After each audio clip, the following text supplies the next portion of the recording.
Welcome. Just give me a moment to share my screen so I can get the presentation slides up. Okay, so today's topic that we're going to be discussing is stress. Now, stress is a huge topic, especially in our modern day and age. Stress management, effective stress management is one of the foundational principles to health.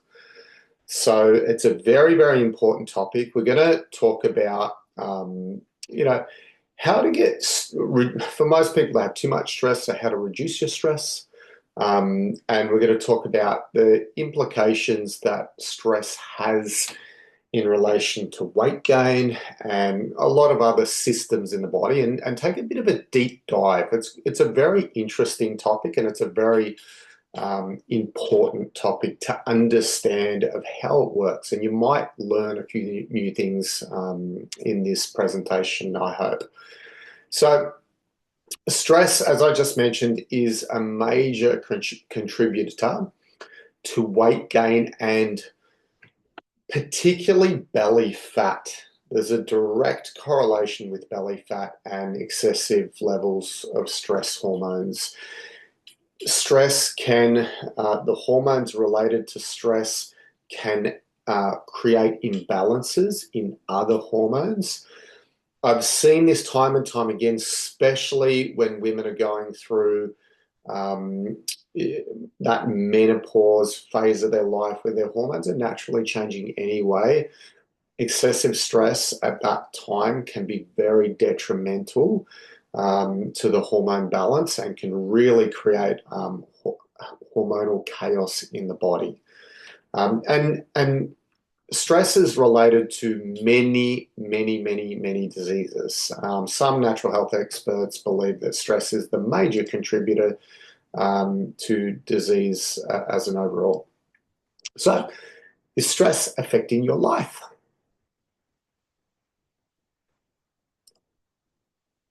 Sorry. So, when we talk about stress, and sorry, the slide is a little bit fuzzy, but this is an important slide, and I'll explain all the different words in this. So this is an image that I got from a book that I read many, many years ago. And what it basically is showing you that there's like, when it comes to stress, there's like the green zone, the orange or yellow zone, and then the red zone. Now, we naturally will go into all of these zones, and that's quite normal. But majority of the time, we should be spending in the green zone. Some of the time in the orange or yellow, and a very small amount of time in that red zone. And if we spend too long in that red zone, that's when we end up burnt out, physically, mentally exhausted, and we have the potential to put our body into a diseased state. So the interesting thing about stress is that there's most people, when they think of stress, they just think of like things that mentally and emotionally stress you out. But there's other forms of stress, and the body releases the same hormones. It doesn't matter what the cause of the stress is. So I'll read the ones out here. So we've got physical stress. So physical stress could be like an injury. It could be trauma. It could be just chronic pain if you have, bad knees or neck or back or something like that. Some sort of physical stress that creates the same hormonal response in the body as does mental and emotional stress. Same as chemical stress. So chemical stress could be, taking in chemicals from our environment. Everything in the modern world. You go into a car and you get a brand new car. That new car smell. The car's off gassing, so there's chemicals being released. There's off gassing that comes off carpets. There's like you might notice, like at the gym, the rubber mats, even the weights nowadays, a lot of them made of China.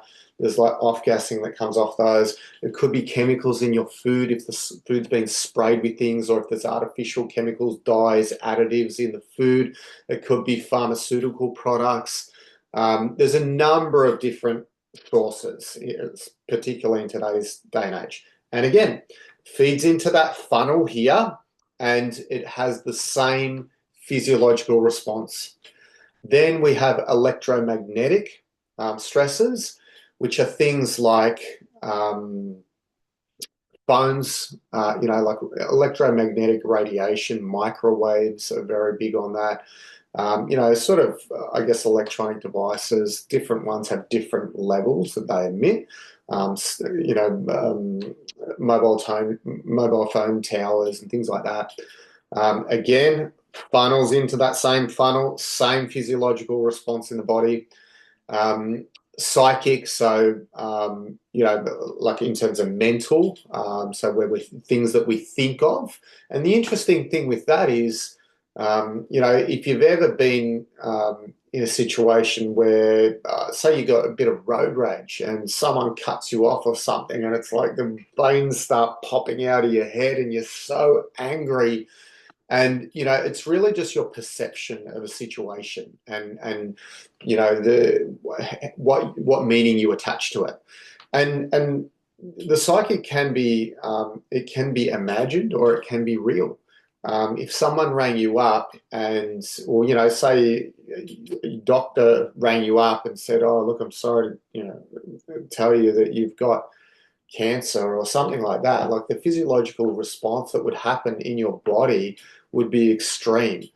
Or if someone, and imagine they accidentally mixed up the medical records and it was someone else. It wasn't actually you. It wasn't real, but it's your perception of how you receive that information and the meaning you attach to it.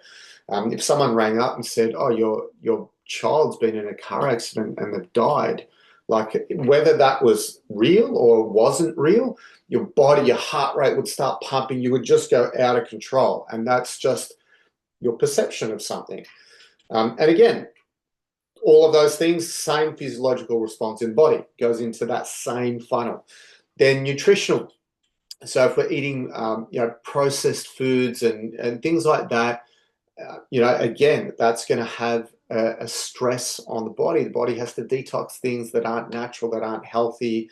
And same thermal. So thermal is temperature. If you're in extreme cold environments, you shiver, and it takes it's a bit of a stress to the body. Think of like hypothermia or hypothermia, like overheating, heat exhaustion. Same thing. It's a stress to the body, and it all adds into this funnel to put us, either in the green, orange, or red zone. So let's break them down in a little bit more detail. So the psychological stress is, mental stress. There's good and there's bad. But the interesting thing is they still do release the same hormones in your body. So excitement, good psychological mental stresses would be excitement, or maybe you're studying for a test and it's taking a lot of your, you're having to work something out that's quite complex, takes a lot of mental energy. That's a stress, problem solving, trying to work out a puzzle of how am I going to work this, particular situation out, or overcoming some adversity, something that's very, very challenging for you, and just wrapping your head around it and getting past that. These are all, good stresses. They're not negative things, but they do still have that same hormonal response. But then we have more, negative stresses. So things like constantly worrying, being fearful, just a general sort of sense of lack of purpose in your life. That's a stress. constantly badgering yourself and, that negative self-talk. Just in general, like having a very pessimistic, dark view of the world. You might have even noticed that, looking at this slide, it's a lot darker and it's sort of, you have this perception, it already sort of changes, how you think. And, maybe you have relationship conflict at work, conflict with your kids or your neighbors or friends or, someone, some other person that creates a lot of negative stress. And again, these stresses add up and they all funnel into that same funnel. And generally, they have a much stronger stress response than the more positive ones, and they can tend to last a lot longer as well. Physical stress. So, physical is, things like exercise, doing a workout. That is a physical stress that we deliberately put our body through. We want to um, break our muscle tissue down. Like we're trying to do when we're lifting weights and things like that. We're trying to put little micro tears in our muscles, and that's how our body super compensates. It says, all right, there's a tiny little bit of damage. I'm going to heal, but I'm going to heal a little bit stronger. So they call it like a hormetic response in the body, where the body is exposed to some sort of stress, but then it responds by, becoming, stronger or, more adaptive to that particular stress or response. And same as with bones, you think about astronauts, that's always a really good example. When they go into space, especially if they're spending a lot of time not with the effects of gravity. Gravity is a stress that pulls on our body and our bones, and that stresses our bones and our bones. If they don't have the effects of gravity, often astronauts have to wear like weighted things and do exercises in a lot because they can lose a lot of bone mineral density and a lot of muscle mass. So that would be, a good version of physical stress. Then there's bad ones, like, if you're in an accident, you had some trauma, you in a car accident, well, it doesn't even have to be anything as major as that. It could be just that you knocked your hip on the edge of the table, or you twanged a calf muscle, or rolled your ankle. Even things like poor posture, sitting with poor postural alignment puts excessive stress on different joints, different ligaments, tendons, discs. So that can be a stress on the body and have a stress response. And it can sort of in turn lead to like nerve compression, which again is going to be a stress on the body. It's like that, they call it dis-ease disease. So when the body is in good postural alignment, everything functions a lot better, and we're not going to experience as much resistance and stress. Repetitive strain can be another thing. So sometimes maybe if you type a lot, you might get like carpal tunnel syndrome. Or sometimes if, someone's a violinist practices for hours and hours and hours before a concert the night before, because they do such a high volume, it is a stress and things get inflamed and they get a lot of, just sort of, I sort of call it like angry, the body just gets angry and inflamed. That can be a big stress as well. In intense, prolonged exercise. So we talked about exercise being, a good response, a good physical response, good stress response. But if we do it for too long, if we spend hours and hours and hours and overtrain, then that's not a healthy type of physical stress. Then we have chemical stress. So some good ones would be vitamin D production that happens from ultraviolet light hitting your skin. There's chemical reactions that happen in the body when that happens. So obviously that's an important thing for health. Organic chemicals from healthy food. So, when we say chemicals, people often think of like artificial things, but everything is chemicals. Like food is, all the nutrients are made of organic chemicals. So that would be a healthy chemical stress. And chemical adaptations in the forms of hormone release. So when we do exercise, we tend to release more anabolic hormones, especially if we're doing like weight training. So things like growth hormone and testosterone, things that are going to help to be muscle tissue restorative and help to put our body in a healing response. So those are some beneficial chemical responses. Then some more negative ones would be eating inflammatory foods. So perhaps you're eating something that you're intolerant to. Maybe it's gluten or dairy or soy or one of the common allergens, eggs. If you're intolerant to that particular thing, then that can have an inflammatory effect in the body, and that's a big stressor. I remember one little practice I went through. I was reading this article, and this guy was talking about foods and doing some of the testing, and some of the testing to see if you were, had some sort of intolerance was to test your your heart rate, sorry. And you could see that you had an elevated heart rate because it was like a stress response because the body's immune system activated. Drugs, whether it's recreational or medical drugs, these are unnatural chemicals that the body does have to detox. Environmental pollutants, as I mentioned before, there's lots in our day and age. Everything's off-gassing, plus the chemicals on our foods, in our even like non-stick pans that have that black, that I can't remember what it's called. That non-stick black surface. They release certain chemicals into your foods. Personal care products, especially for females that tend to use a lot more than males. That's a big source because everything you put on your skin is absorbing into your bloodstream as well. Exogenous hormones, so whether you're taking, HRT or different things like that, even the pill and things like that affect the hormones.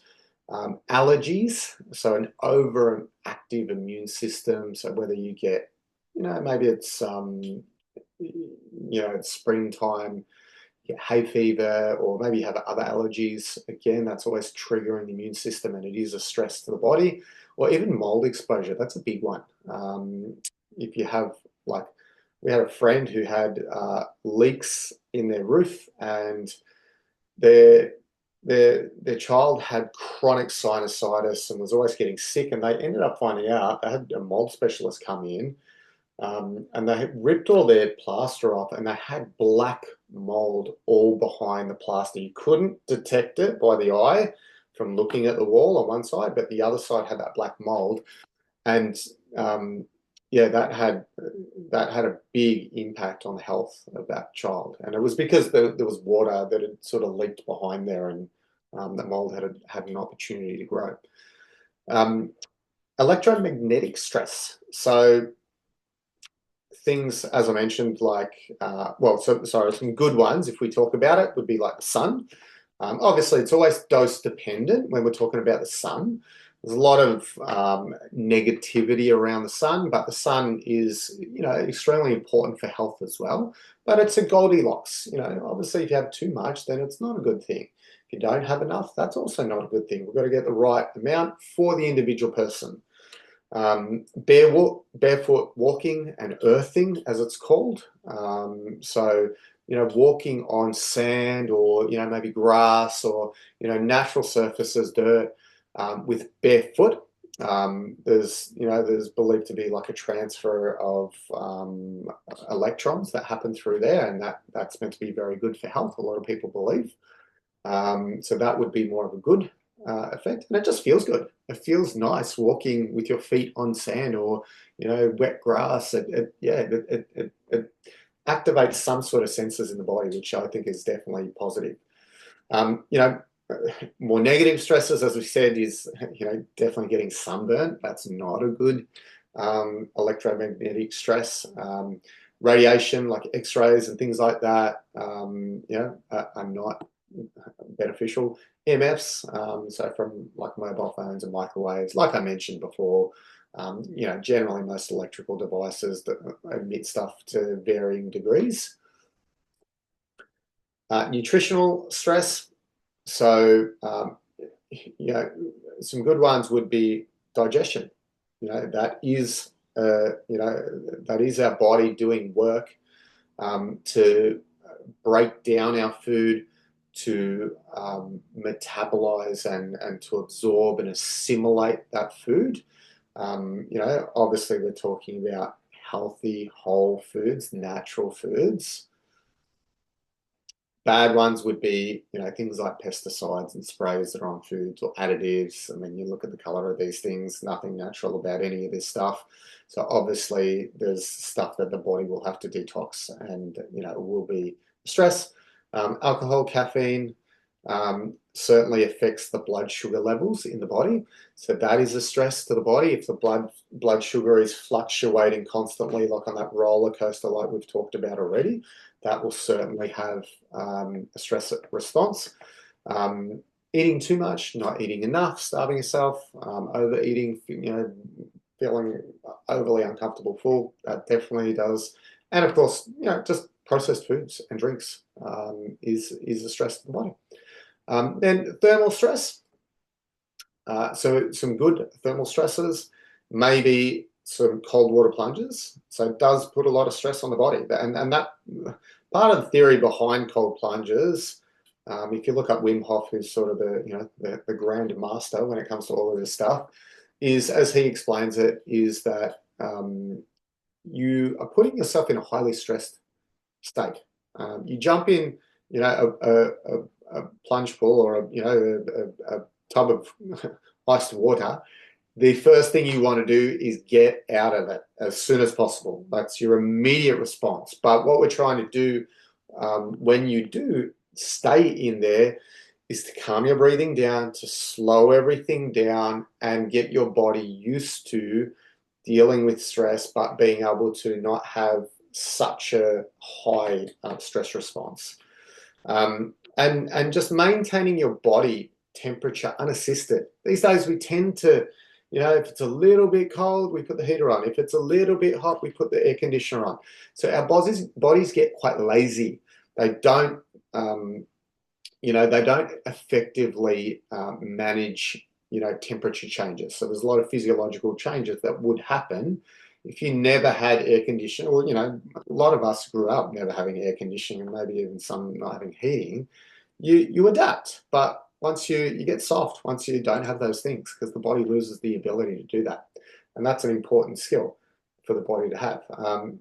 Bad thermal stressors would be, temperatures that are obviously going to burn you, or, extended cold, hypothermia, hyperthermia. Obviously they're situations that we want to avoid and would be more negative.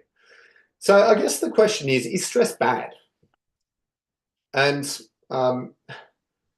as I mentioned before, hormetic stress. So hormetic stress is like a stress that the body undergoes, and it has a response to that stress and develops some sort of resiliency or strength, or, just becomes better. So, example would be going to the gym. You lift weights, over time you get stronger because the body's adapting to that stress of the force of the weight that you're lifting each time. Or learning would be another good one. You study. You don't just, you have to challenge yourself, and it takes time to remember things and understand them. So that's another way. Temperature, as I just mentioned, if you are always in climate controlled environments, our body becomes a bit lazy in that way. Whereas if we challenge it and give our body the opportunity, maybe you sit in winter, a little bit longer without putting the heater on, and you give your body that chance to sort of try and thermal regulate, then that's a hormetic response to that stress. But then too much stress, it always ends up with metabolic chaos in the body. So, and this affects homeostasis. So homeostasis is that state of constancy within the body. So, you think about the body temperature. Our body temperature, it has to stay very, very stable internally. Outside, it might feel like it changes a lot, but the internal temperature doesn't change a lot. And even a few degrees can be, majorly dangerous to our health. Another one would be blood sugar. Imagine diabetic who goes into a diabetic coma if they can't keep their blood sugar levels very stable. So there's lots of things. The body is constantly working to keep us in that state of constancy. And if we have excessive stress, then we're just putting more load on the body, and the body will find it a lot harder to keep that state of constancy. And stress is, that extreme stress response, which we're going to go through in a moment, which is that fight or flight, or some people call it fight, flight, or freeze, which is a survival mechanism, which was designed very intelligently to keep us alive. So, it sort of evolved from the days when we, we're out in the jungle, and potentially we'd, come in contact with something, maybe an animal that was very dangerous. That could either, we had the choice of either to fight it, to flight, to run, to get the hell out of there, or the other one that's not even on this picture is freeze. So you might just drop to the ground and freeze and pretend like you're dead. That's another survival mechanism. But what happens? So what happens is very important in this situation, is that a number of physiological responses happen within the body. So our breathing rate increases. You might notice when something very stressful to you happens. Like imagine you almost had an accident on the freeway, and it was like this close, and you were going at high speed, and then all of a sudden, like your heart rate's pumping, your breathing is out of control. What happens is your blood flow increases to all of your skeletal muscle. And these are all things that are specifically happening because your body's getting ready to take action to either fight that dangerous animal or situation, or to flee and get out of there. So you need that extra energy to go to the muscles, and we need our heart rate to pump quicker, to get more oxygen in so that we can supply those muscles with more oxygen and energy. Our blood sugar levels increase. That's an interesting one that we'll come back to later. Our blood sugar goes up so that because that's what one of cortisol, which is one of our primary stress hormones, cortisol elevates the blood sugar so that we've got blood sugar ready to take and use as energy to take action or run. Our pupils dilate, so our senses become a lot more acute.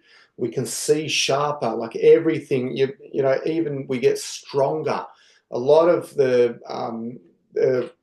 we have boundaries that the body sets. You may have heard of women lifting a car off their baby sometimes in a crisis situation. And it's like, how the hell did she lift that? She wouldn't be able to lift that car normally, but her body overrode the control mechanisms in her body that would normally say, all right, we're not going to let you use your full capacity of strength because the chance of you tearing a muscle or getting injured is too high. We don't want that to happen. But in a stress situation where a baby's under the car, she can lift it because that gets overridden. Your blood pressure increases so that you can deliver that oxygenated blood around the body quickly. And intestinal muscles relax, so your digestion shuts off. Right now, I want to put all my resources to my muscles and having energy to take action and do things. It doesn't really matter if I digest my lunch right now. I can shift the blood flow from that because that's not important to my survival at this exact moment. And that's another thing that we'll come back to. So stress in the nervous system. All right. So there's two branches of the nervous system, and this is very important. So it's two branches to the autonomic nervous system. So autonomic, as you can probably guess from the name, it comes from automatic. So it means that it just goes on autopilot. We don't have to think about it. So consciously. So there's two branches. There's the sympathetic, which easiest way to think about the sympathetic is the go, fight or flight branch of the nervous system. So that's the branch of the nervous system that activates all those things that we just talked about in the previous slide.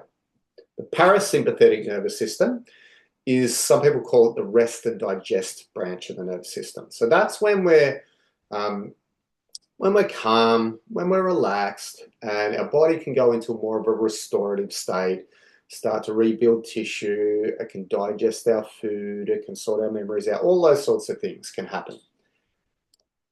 So with the sympathetic, so the go branch, I like to think of it, if you think of it as red and green, like the sympathetics, that red, parasympathetic being the green. So it was only ever designed to be activated infrequently and for short periods of time. So generally, you'd encounter danger. Imagine us being cavemen, you'd encounter some danger, and then that danger would pass, and you'd go back down to your normal relaxed baseline level. The issue of where people get so burnt out these days, and stress has such a negative effect on people these days, is because in our modern day and age, we live our lives, many of us, with low-level chronic stress, low-level chronic activation of this sympathetic nervous system from all of the things that I just mentioned before when we went through the different types of stress that go into the funnel to either bring us into that green, orange, or red zone. So that chronic stress is sort of like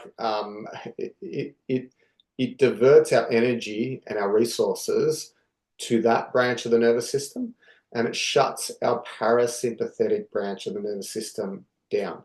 So it turns off the rest and digest. So the body sort of thinks, oh, well, there's a crisis situation, and I don't need to put my resources to digesting my food and all the other processes, the important processes that the body has to do to stay healthy and regenerate itself.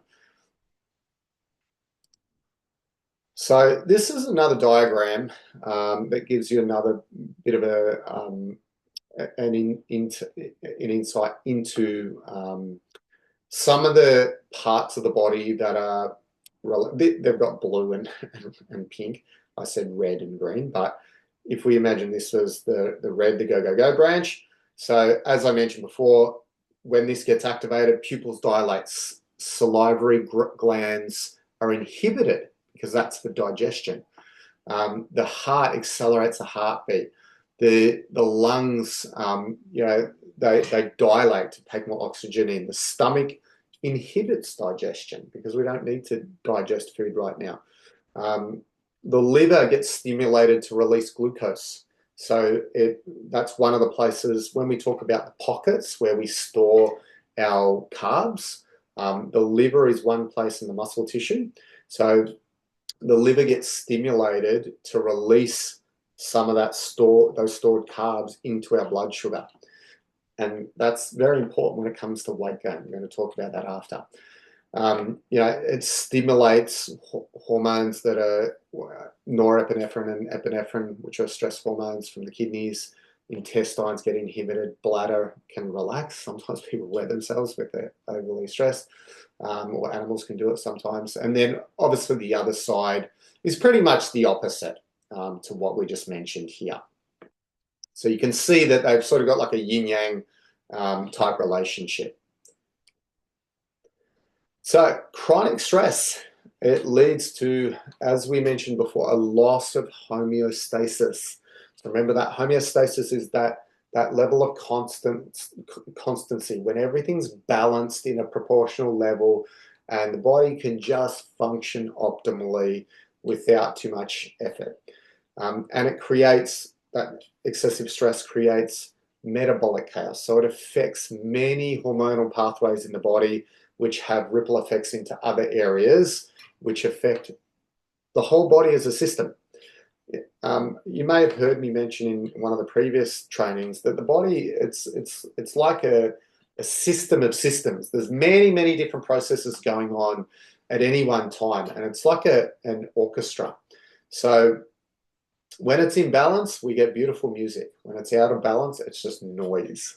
So yeah, there's a very big difference to someone that is optimally functioning and vibrantly healthy compared to someone that has dis-ease in their body. It functions. It's yin and yang. So this is probably one that you all might be interested in understanding. So how stress affects weight gain. We mentioned earlier that it tends to affect belly fat in particular.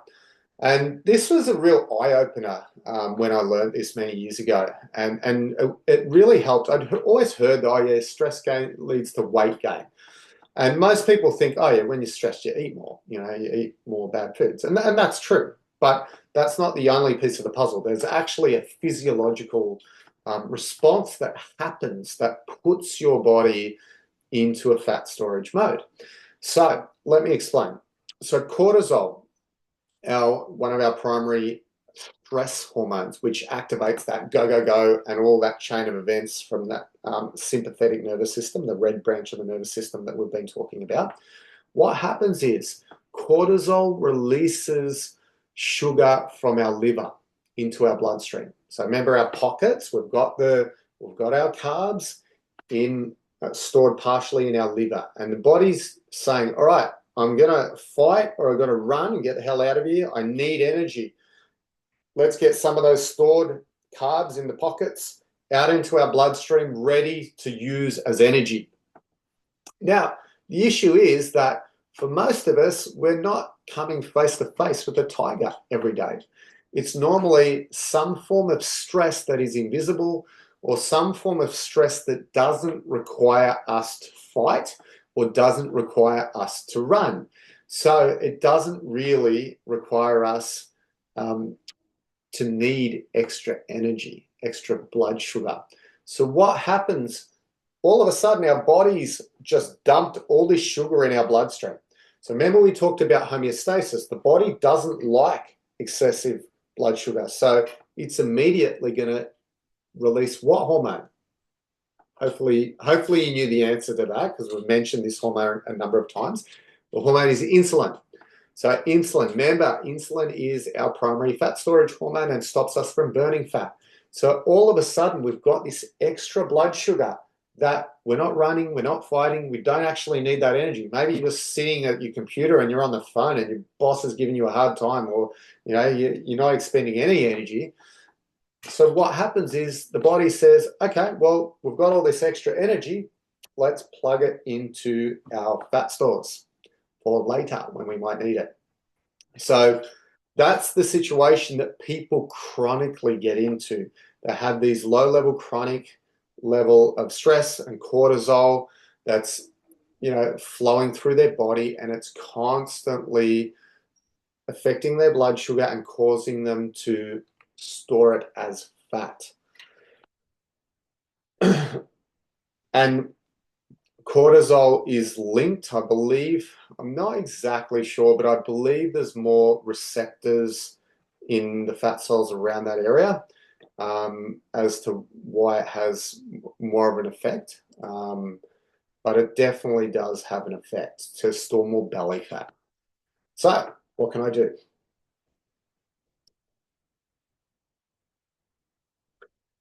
Number one, identify the key negative stressors in your life, and start to see if there's things that are perhaps causing that stress response. And maybe it's a thought pattern, maybe it's you're imagining something, that's your perception of a situation that's not really as bad as what it is. Maybe you're using catastrophizing language, words, as we've talked about, that can make something feel a lot worse than what it is. Maybe we're over reacting to certain things. So trying to rewire those patterns, eliminate or reduce excessive bad stress. So we've talked about all the bad stress. So there's probably a lot of things, whether it's cleaning your diet up, whether it's just having and I said exercise, like it could be too much, could be not enough, as a stress to the body. So yeah, just looking at that list of things and seeing if there's things that you can eliminate in terms of bad stresses, or at least reduce, and doing things that activate the parasympathetic nervous system. So that green, the rest and digest branch of the nervous system. So thinking of things like, and it's different for everyone, whatever resonates with you. Could be meditation, it could be a mindfulness practice, it could be reading a book at night, it could be a warm bath, it could be spending some time with someone that sort of lights you up, maybe painting, drawing, whatever it is. Maybe you have some sort of artistic expression that really helps in that manner. You've got to find what resonates with you. It's different strokes for different folks. So going into the parasympathetic nervous system, so the main nerve is called the vagal nerve. And you may have heard of people talk about this. There's a lot of talk in the natural health world if you listen to podcasts and things like that. And so they call one of the terms they often use is vagal tone. So we're trying to create a facilitated pathway in that nerve pathway. So what that means is, imagine if you're out in the bush and you're going for a bushwalk, and there's no paved paths, but you notice that there's a dirt track, and there's a dirt track you can tell that many people have walked that path before, because there's nothing growing, it's just pure dirt. All of the twigs and branches have been snapped, so it's like a clean path. And then, there's another one which is just like you can just make it out with your eyes. It's like, that looks like a path, but it hasn't been walked on as much. So that path isn't as facilitated. So generally, if you look and you decide which way you're going to go, if you think they both go to the same spot where you're trying to get to, you're generally going to go on the path of least resistance, the one where the branches are snapped, there's nothing that you have to get out of the way, the path is clear.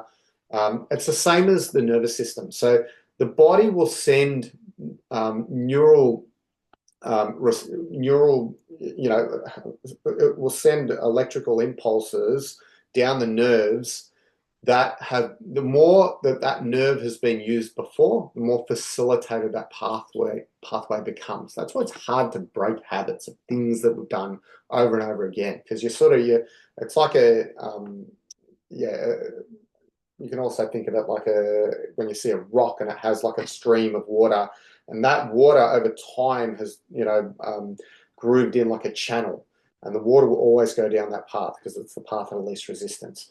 So it's the same as the nervous system. So the key is that we need to develop, do things that stimulate that pathway, and over time that pathway, you'll sort of stamp it in more, and your body will more easily access that.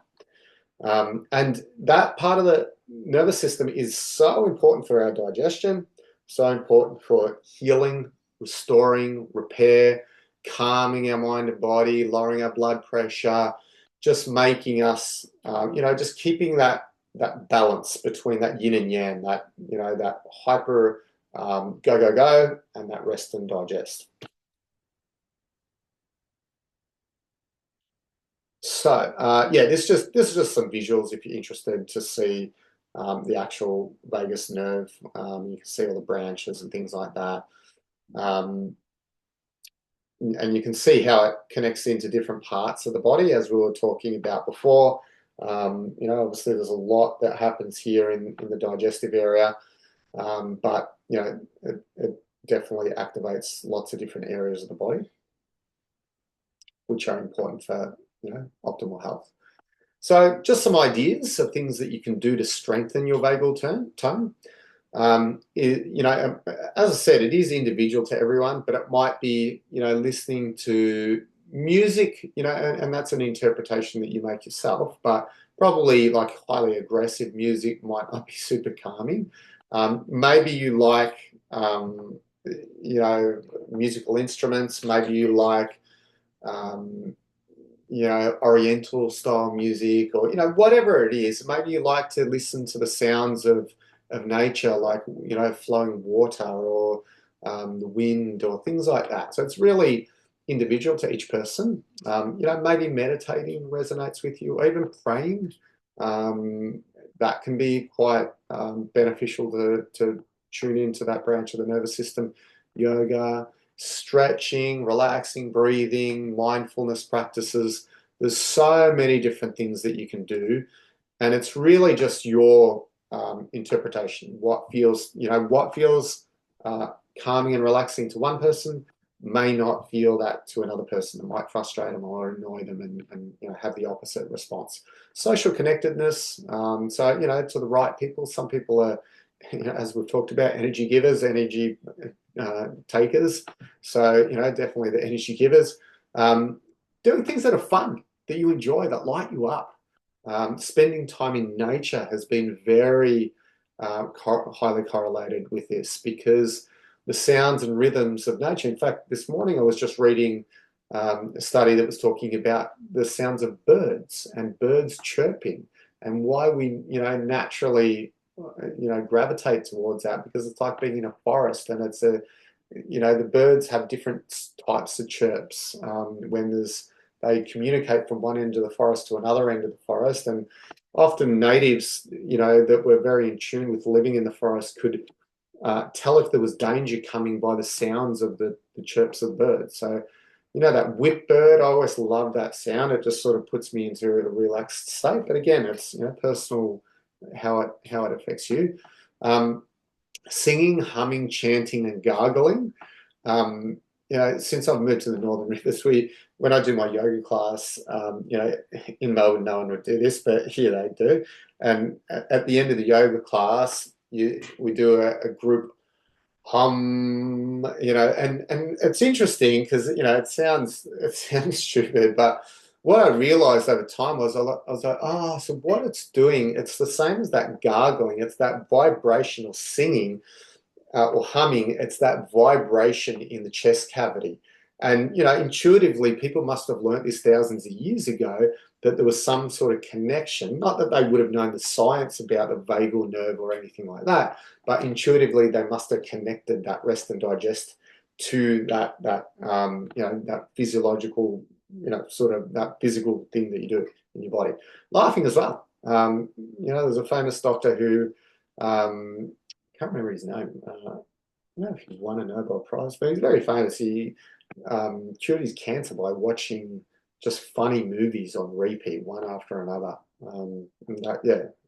Quite interesting. Activities, yes, just some more activities. It could be journaling, if you resonate with that, and you get value from that and enjoy it. A relaxation massage. It doesn't always have to be, sometimes it can be something that you can go and get done. I know my wife likes to get a pedicure and, manicure and things like that. She finds that relaxing, or facial. Essential oils, different smells trigger different effects in the limbic system of the brain. So we attach memories to smells. So if you had a really nasty grandma that always had lavender, you might associate that with bad, so it doesn't stimulate that. Or if you had a lovely grandmother who was very kind and you loved spending time with her, and she had lavender always, then you might resonate with that.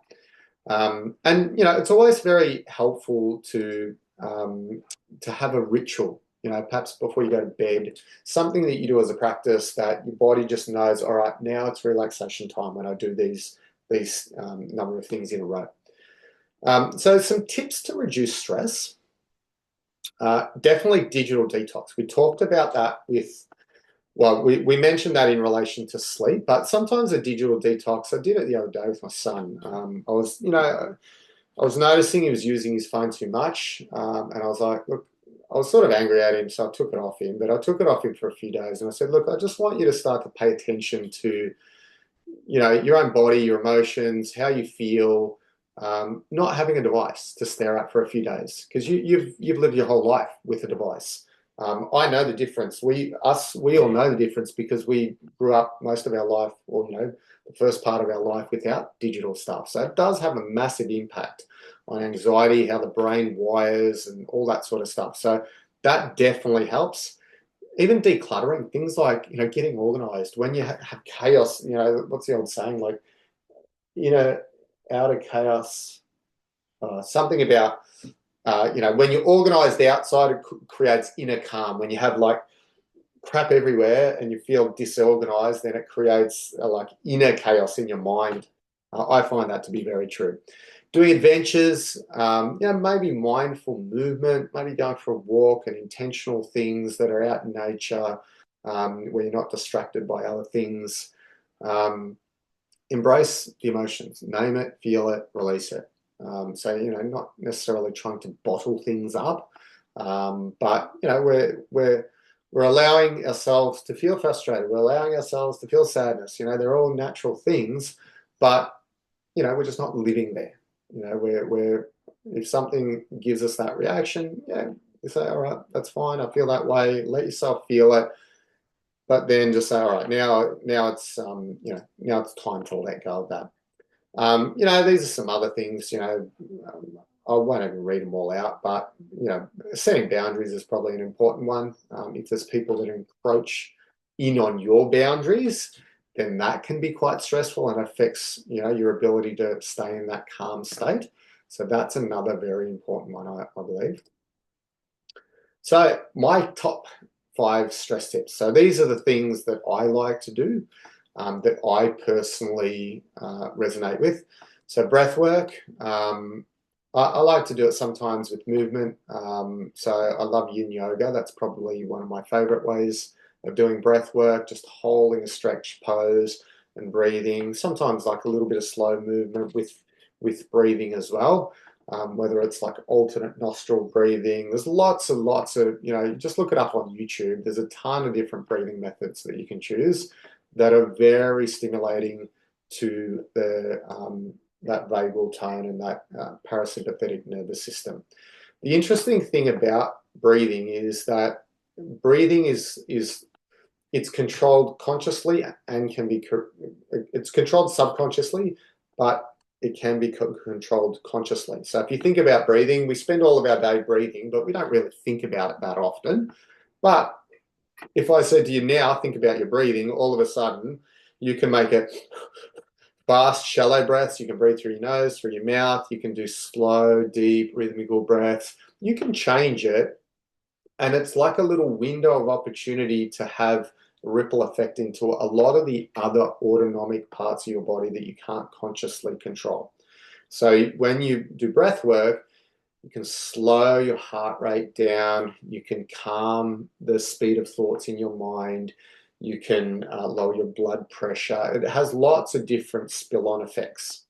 I love to spend time in nature. I just find the rhythms of nature really just sink.